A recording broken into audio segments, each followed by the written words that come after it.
ओम नमः शिवाय। शिव जी सदा सहाय। ओम नमः शिवाय। गुरु जी सदा सहाय। जय गुरु जी। संगत को जय गुरु जी। गुरु जी कोटि कोटि प्रणाम।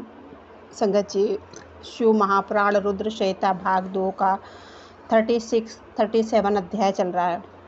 श्री विष्णु की पराजय में दधीच मुनि के शाप को कारण बताते हुए दधीच और क्षुभ के विवाद का इतिहास। मृत्युंजय मंत्र के अनुष्ठान से दधीच की अवध्यता तथा श्री हरि का शुभ को दधीच की पराजय के लिए यत्न करने का आश्वासन। सूची कहते हैं कि महर्षियों, अमित बुद्धिमान ब्रह्मा जी की कही हुई बात, यह कथा सुनकर द्विज श्रेष्ठ नारद विस्मय में पड़ गए। उन्होंने प्रसन्नतापूर्वक प्रश्न किया कि नारद जी, पिताजी, भगवान विष्णु शिव जी को छोड़कर अन्य देवताओं के साथ दक्ष के यज्ञ में क्यों चले गए, जिसके कारण वहाँ उनका तिरस्कार हुआ? क्या ये प्रलयकारी पराक्रम वाले भगवान शंकर को नहीं जानते थे? फिर उन्होंने अज्ञानी पुरुष की भांति रुद्रगणों के साथ युद्ध क्यों किया? करुणानिधि, मेरे मन में यह बहुत बड़ा संदेह है कि आप कृपा करके मेरे इस संशय को नष्ट कर दीजिए और प्रभु मन में उत्साह पैदा करने वाले शिव चरित्र को कहिए। ब्रह्मा जी कहते हैं कि नारद, पूर्व काल में राजा शुभ की सहायता करने वाले श्री हरि को दधीच मुनि के शाप दे दिया था, जिससे उस समय इस बात को भूल गए और वे दूसरे देवताओं के साथ ले दक्ष के यज्ञ में चले गए। दधीच ने क्यों शाप दिया, यह सुनो। प्राचीन काल में शुभ नाम से प्रसिद्ध एक महातेजस्वी राजा हो गए थे। वे महाप्रभावशाली मुनिवर दधीच के मित्र थे। दधीच काल की तपस्या के प्रसंग के शुभ और दधीच की विवाद आरंभ हो गया, जो तीनों लोकों में महान अनर्थकारी के रूप में विख्यात हुआ। उस विवाद में वेद के विद्वान शिव भक्त दधीच कहते थे कि शूद्र, वैश्य और क्षत्रिय, इन तीनों गुणों से ब्राह्मण ही श्रेष्ठ हैं, इनमें संशय नहीं है। महामुनि दधीच की यह बात सुनकर धन वैभव के मद में मोहित हुए राजा शुभ ने उनका इस प्रकार प्रतिवाद किया। शुभ बोले, राजा इंद्र आदि 8 लोकपालों के स्वरूप को धारण करता है। वह समस्त वर्णों और आश्रमों का पालन एवं प्रभु, इसीलिए राजा ही सबसे श्रेष्ठ है। राजा की श्रेष्ठता का प्रतिपादन करने वाली श्रुति भी कहती है कि राजा सर्वदेवमय है। मुने, इस श्रुति से कथानुसार जो सबसे बड़ा देवता है वह मैं ही हूँ। इस विवेचन से ब्राह्मण की अपेक्षा राजा ही श्रेष्ठ है सिद्ध होता है। च्युत नंदन, आप इस विषय में विचार करें और मेरे अनादर न करें, क्योंकि मैं सर्वथा आपके लिए पूजनीय हूँ। राजा शुभ का यह मत श्रुतियों और स्मृतियों में के विरुद्ध था। उसे सुनकर भृगु कुल मुनि भूषण मुनि श्रेष्ठ दधीच को बड़ा क्रोध हुआ। उन्हें अपने गौरव का विचार करके कुपित हुए महातेजस्वी दधीच ने शुभ के मस्तक में बाएं मुक्के से प्रहार किया। उनके मुक्के की मार खाकर ब्रह्मांड के अधिपति कुलपति बुद्धि वाले शुभ अत्यंत कुपित हो गरज उठे और उन्होंने वज्र से दधीच को काट डाला। उस वज्र से आहत हो भृगुवंशी दधीच पृथ्वी पर गिर पड़े और भार्गव वंशधर दधीच गिरते समय कुल शुक्राचार्य का स्मरण किया। योगी शुक्राचार्य ने आकर दधीच के शरीर को, जिसे शुभ ने काट डाला था, तुरंत जोड़ दिया। दधीच के अंगों को पूर्वतः जोड़कर शिव भक्त शिरोमणि तथा मृत्युंजय विद्या के प्रवर्तक शुक्राचार्य ने उनसे कहा कि शुक्र बोले, तात दधीच, मैं सर्वेश्वर भगवान शिव का पूजन करके तुम्हें श्रुति प्रतिपादन महामृत्युंजय नामक श्रेष्ठ महामंत्र का उपदेश देता हूँ। त्र्यंबकम यजामहे, हम भगवान त्र्यंबकम का यजन करते हैं। त्र्यंबकम का अर्थ है तीनों लोकों के पिता, प्रभावशाली शिव। वे भगवान सूर्य, सोम और अग्नि तीनों मंडलों के पिता हैं। सर्वत्र रज और तम तीनों गुणों के महेश्वर हैं। आत्म तत्व और विद्या तत्व और शिव तत्व, इन तीनों तत्वों के अभिन्न गहर वायव्य और दक्षिणायनी इन तीनों अग्नियों के सर्वत्र उपलब्ध होने वाले पृथ्वी, जल एवं तेज, इन तीन मूर्त भूतों के त्रिभुवन के त्रिधाभूत और सबके ब्रह्मा, विष्णु और शिव तीनों देवता के महान ईश्वर महादेव ही है। यह मंत्र के प्रथम चरण की व्याख्या है।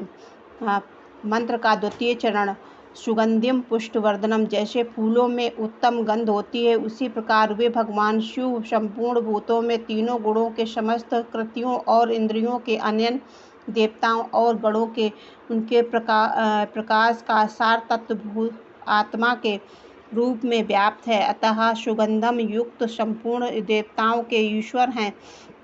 सुगंधिम पद की व्याख्या हुई। यह पुष्टिवर्धनम की व्याख्या हुई। उत्तम व्रत का पालन करने वाले द्विज श्रेष्ठ महामुनि नारद उन अंतर्यामी पुरुष शिव के प्राकृतिक का पोषण होता है। महातत्व से लेकर विशेष पर्यंत संपूर्ण विकल्पों की पुष्टि होती है तथा मुझ ब्रह्मा का, विष्णु और मुनियों का और इंद्रियों सहित देवताओं का भी पोषण होता है। इसीलिए वे ही पुष्टिवर्धनम है। अब मंत्र के तीनों अर्थ तीसरे और चौथे चरण की व्याख्या हुई। इन दोनों चरणों का रूप यूँ है कि ऊर्वकमेव बंधना मृत्यो मूर्छः मामृताम, अर्थात प्रभु जैसे खरबूजा पक जाने पर लता बंधन से छूट जाता है, उसी तरह मैं मृत्यु रूप बंधन से मुक्त हो जाऊंगा। अमृत पद मोक्ष से पृथक न होऊंगा। वे रुद्रदेव अमृत स्वरूप हैं, जो पुण्य कर्म से, तपस्या के, स्वाध्याय से, योग से अथवा ध्यान से सबकी आराधना करता है, उसे नूतन जीवन प्रदान होता है। उस सत्य के प्रभाव से भगवान विष्णु स्वयं ही अपने भक्त को मृत्यु के सूक्ष्म बंधन से मुक्त कर देते हैं, क्योंकि वे भगवान ही संबंध और मोक्ष देने वाले। ठीक उसी तरह जैसे उर्वक अर्थात ककड़ी का पौधा अपने फल को स्वयं ही लता के बंधन से बांधे रखता है और पक जाने पर स्वयं ही उसे बंधन मुक्त कर देता है। यह मृत्युंजय संजीवनी मंत्र है, जो मेरे मत से सर्वोत्तम। तुम प्रेम पूर्वक नियम से भगवान शिव का स्मरण करते हुए इस मंत्र का जप करो। जप और हवन के पश्चात इसी से अभिमंत्रित किए हुए जल को दिन और रात को पियो। शिव विग्रह के समीप बैठकर उन्हीं का ध्यान करते रहो। इससे कहीं भी मृत्यु का भय नहीं होता है। न्यास आदि कार्य सबसे करके विधिवत भगवान शिव की पूजा करो। यह सब करके शांत भाव से बैठकर भक्त वत्सल शंकर का ध्यान करना चाहिए। मैं भगवान विष्णु का ध्यान बता रहा हूँ, जिसके अनुसार उनका चिंतन करके मंत्र जप करना चाहिए। इस तरह निरंतर जप करने से बुद्धिमान पुरुष भगवान विष्णु के प्रभाव से उस मंत्र को सिद्ध कर देते हैं। मृत्युंजय मंत्र का ध्यान जो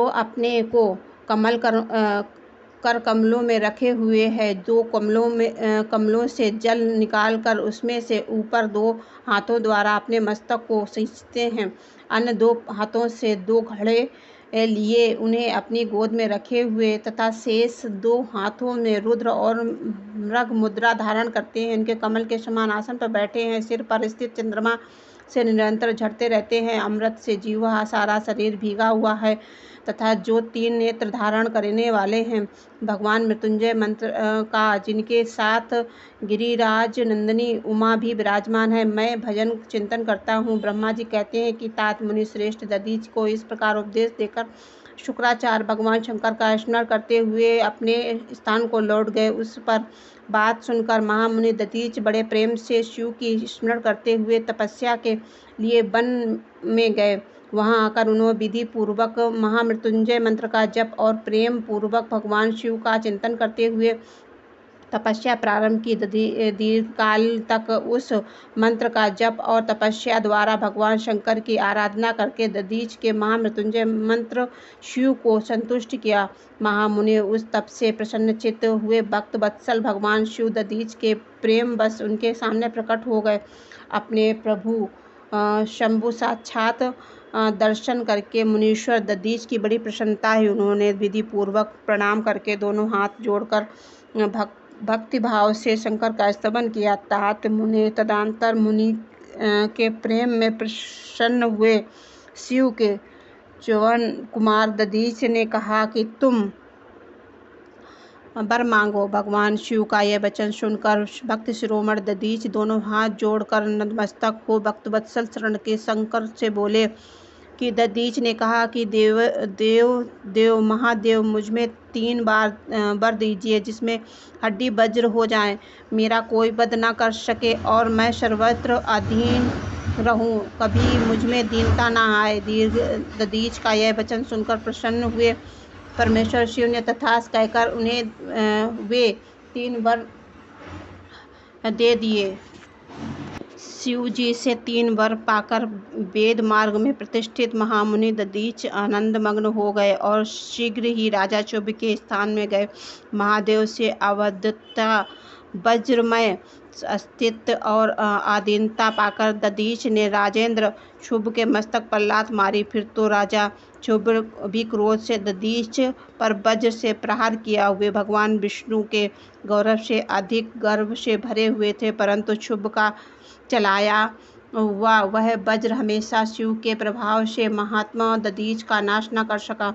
इससे ब्रह्म कुमार शुभ को बड़ा विस्मय हुआ। मुनीश्वर दधीच की अवध्या अधीनता तथा वज्र से भी बढ़ चढ़कर प्रभाव देखकर ब्रह्म कुमार शुभ के मन में बड़ा आश्चर्य हुआ। उन्होंने शीघ्र ही वन में जाकर इंद्र के छोटे भाई मुकुंद की आराधना आरंभ कर दी।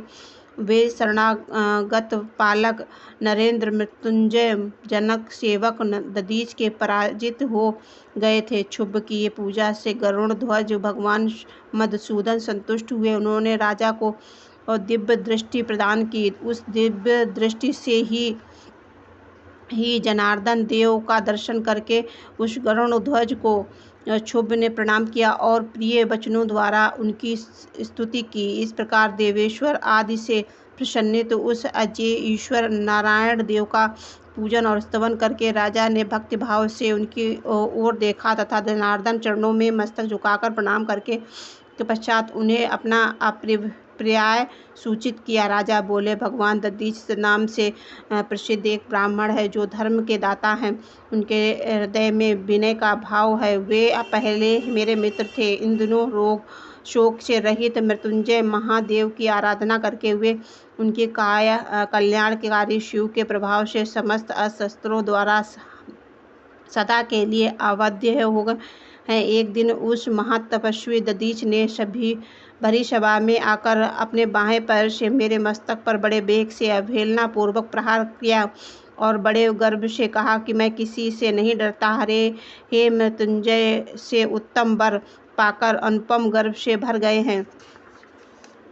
ब्रह्मा जी कहते हैं कि नारद महात्मा दधीच की अवध्यता का समाचार जानकर श्री हरि महादेव जी की अतुलित प्रभाव का स्मरण किया। फिर वे ब्रह्मपुत्र राजा शुभ ने बोले, राजेंद्र ब्राह्मणों को कहीं थोड़ा सा भी भय नहीं है। भूपेंद्र विशेषतः रुद्र भक्तों के लिए तो भय नाम की कोई वस्तु नहीं ही है।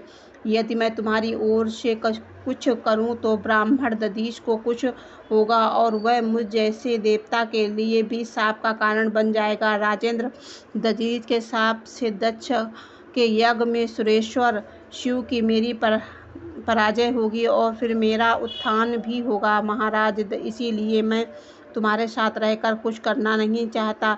मैं अकेला ही तुम्हारे लिए दधीच को जीतने का प्रयास करूंगा। भगवान विष्णु का यह वचन सुनकर शुभ बोले कि बहुत अच्छा, ऐसा ही होगा। ऐसा कहकर वे उस कार्य के लिए मन ही मन उत्सुक और प्रसन्नतापूर्वक वहीं ठहर गए। जय गुरु जी, शुक्राना गुरु जी, अनंत कोटि शुक्राना, श्वास श्वास शुक्राना। गुरुपा आपकी बेटी से कुछ बोलने में गलती हो तो उसको माफ़ करना। सभी संगत को जय गुरु जी, शुक्राना गुरु जी, अनंत कोटि शुक्राना। हर एक सांस का शुक्राना गुरु पे, शुक्राना शुक्राना शुक्राना।